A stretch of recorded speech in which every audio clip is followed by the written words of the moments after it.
Hi everyone. Here's a quick walk around of the Okrasa motor I just finished for my 62 convertible Beetle. Just want to give you a quick overview of the motor and what we did. So first off, it's a 74mm crank VW. It's been counterweighted, hardened, and it's made it up with a 180mm flywheel. It's been lightened.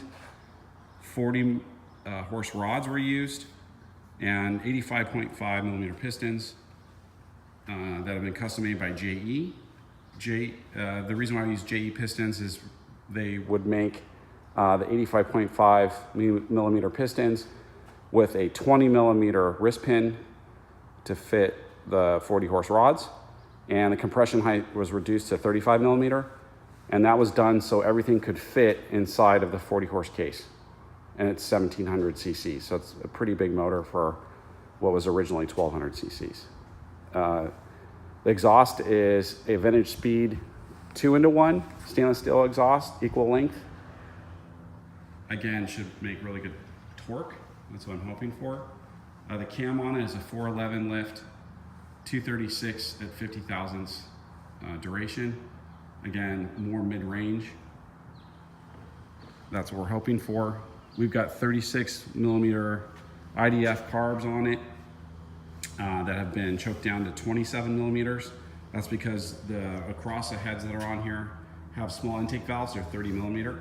So you want to keep the venturi size down to about 3 to 4mm smaller than the intake valve, and that will help mid-range so it doesn't bog down.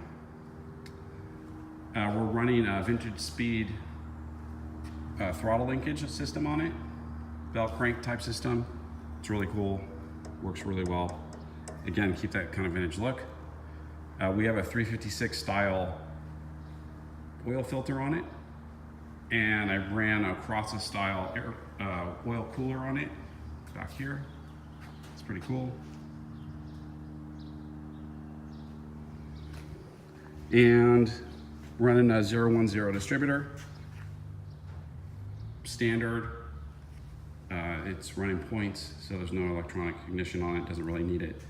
It's not a high revving motor, but hopefully we'll make good torque. So that's it, and we'll put it in the bug hopefully this week, and we'll report back to you when we got it in and running.